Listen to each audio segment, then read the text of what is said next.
तळताना चौपट फुलणारे आणि करण्यासाठी अतिशय सोपे, चवीला भन्नाट असे उपवासाचे साबुदाणा बटाटा पापड बनवलेले आहेत.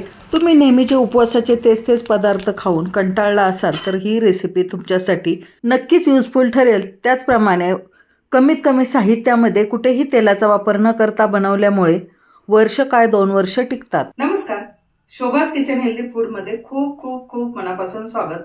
आज आपण अतिशय वेगळ्या प्रकारचे उपवासाचे साबुदाणा बटाट्याचे पापड बनवलेले आहेत.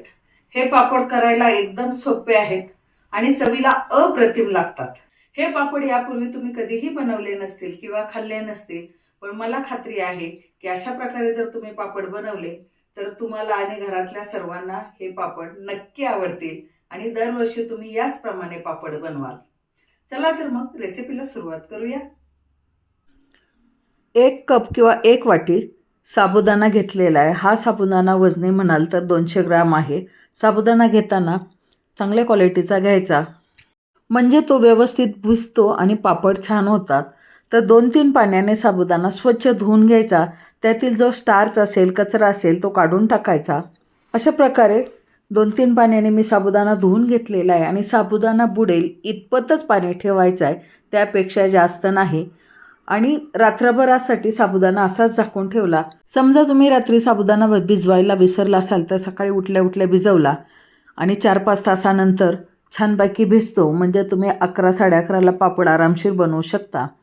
तर साबुदाणा भिजत टाकलेला आहे, सकाळ झालेली आहे. सकाळी मी बटाटे 1 किलो घेतलेले आहेत आणि बटाटे स्वच्छ धुवून घ्यायचे. 2 ते 3 पाण्याने स्वच्छ धुवायचे, जेणेकरून त्याला माती वगैरे लागलेली असते तर ती निघून जाईल. व्हिडिओमध्ये दाखवल्याप्रमाणे असं चोळून धुतले ना तर ती चिकटलेली माती असते ती मोकळी होते. बटाटे छानपैकी धुवून झालेले आहेत आणि स्वच्छ पाण्यामध्ये टाकलेले आहेत. दुसरं भांडं घेतलेलं आहे आणि बटाट्याची साल काढून घ्यायची. बटाटे आपण कच्चेच वापरणार आहोत, त्यासाठी साल काढून घ्यायची. कुठे किडलेला बटाटा वगैरे असेल तर तो कट करून घ्यायचा आणि अशा प्रकारे साल काढून बटाटे हे पाण्यामध्ये टाकायचे आहेत, म्हणजे बटाटे हे काळे पडत नाहीत. तर मी अशा प्रकारे पहा पूर्ण साल काढून घेतलेली आहे आणि पाण्यामध्ये बटाटे टाकलेले आहेत.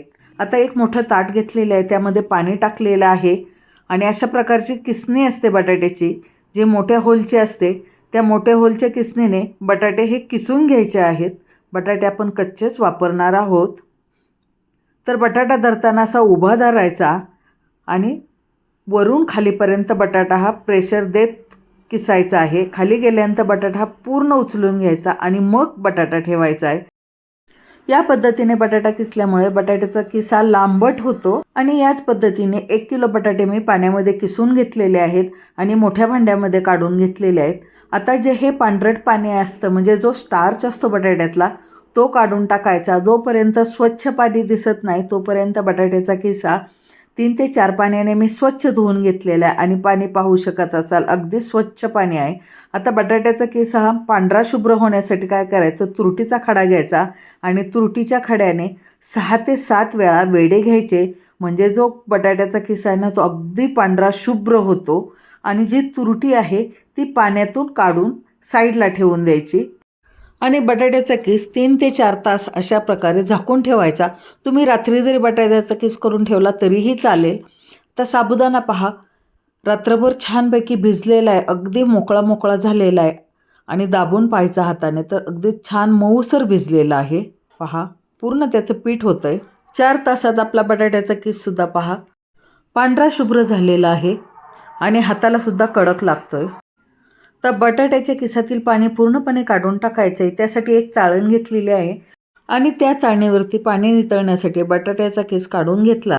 साबुदाणा पूर्णपणे मोकळा करून घेतलेला आहे आणि बटाट्याच्या किसातील पाणीही पूर्णपणे नितळलेलं आहे.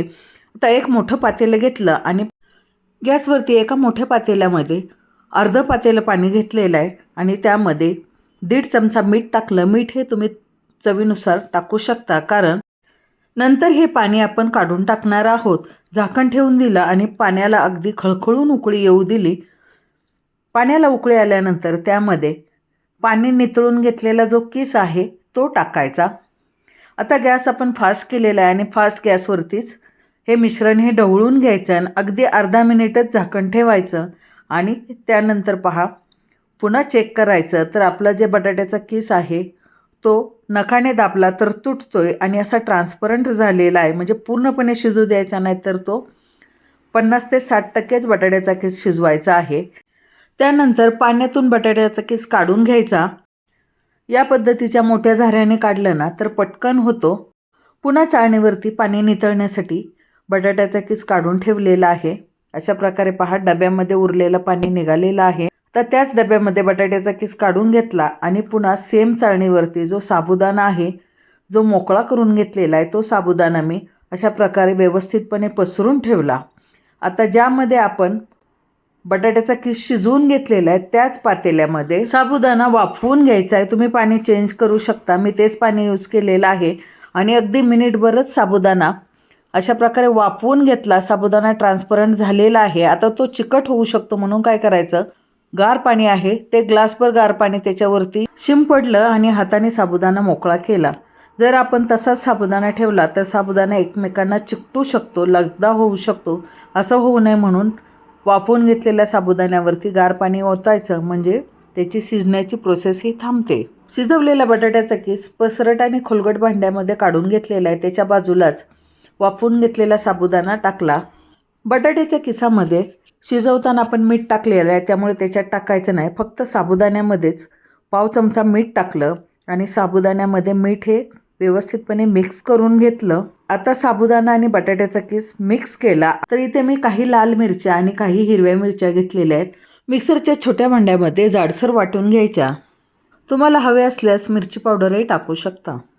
वाटून घेतलेल्या मिरच्या मिश्रणामध्ये मिसळल्या आणि हलक्या हाताने सर्व मिश्रण हे एकजीव करून घ्यायचं आहे. लाल आणि हिरव्या मिरच्या टाकल्यामुळे कलर खूप सुंदर येतो, चवीला अप्रतिम लागतं. हाताने छानपैकी एकजीव होतं कारण बटाट्याचा किस शिजलेला असतो आणि साबुदाणाही असतो. तर अशा प्रकारे आपलं मिश्रण हे अगदी 5 मिनिटातच तयार झालेलं आहे. मिश्रण गार होऊ द्यायचं आणि प्लॅस्टिक पेपरवरती आपण पापड बनवून घेणार आहोत. त्यासाठी एका पातेल्यात गार पाणी घेतलेलं आहे. गार पाण्यामध्ये हात फक्त बुडवून घ्यायचा आणि मिश्रणाचा हातावरती अशा प्रकारे गोळा करायचा. अलगद हाताने फक्त मिश्रण हे हाताने फक्त थोडंसं प्रेस करायचं आहे आणि पापडाचा आकार द्यायचा आहे. 2 ते 3 वेळा हाताने अशा प्रकारे प्रेस केलं ना की लगेच पापड तयार होतो. त्याच पद्धतीने काही मिनिटातच आपले पापड तयार झालेले आहेत. दिवसभर कडक उन्हामध्ये अशाच पद्धतीने सुकू द्यायचे आणि पाहू शकत असाल किती सुंदर असे पापड तयार झालेले आहेत. दिवसभर उन्हात सुकल्यानंतर उलटे करून घेतले आणि पुन्हा एक दिवस सुकवले आणि अशा प्रकारे सुंदर देखणे वेगळ्या प्रकारचे उपवासाचे पापड तयार झालेले आहेत. आता आपण तेलामध्ये तळून घेऊ, तेव्हाच तुम्हाला समजेल की पापड किती मोठा झालेला आहे आणि कसा झालेला आहे. आणि पाहू शकत असाल अगदी तिप्पट चौपट पापड आपला फुलतोय. चवीला तर अप्रतिम लागतात, दिसायलाही खूप सुंदर दिसतात आणि खायला अगदी खुसखुशीत लागतात. बिलकुल कडक लागत नाहीत आणि पाहू शकत असाल कुठेही तेलकट झालेले नाहीत. अगदी वयस्कर व्यक्तीसुद्धा हे पापड खाऊ शकतील, एवढे खुसखुशीत आणि मऊ होतात. तर आवडली ना पापडाची नवीन रेसिपी? जर आवडली असेल तर थोड्या तरी प्रमाणात नक्की करून पहा, तुम्हाला आणि सर्वांना खूप आवडतील. वेळात वेळ काढून व्हिडिओ पूर्णपणे पाहिल्याबद्दल धन्यवाद. पुन्हा भेटू नवीन रेसिपीमध्ये, तोपर्यंत बाय.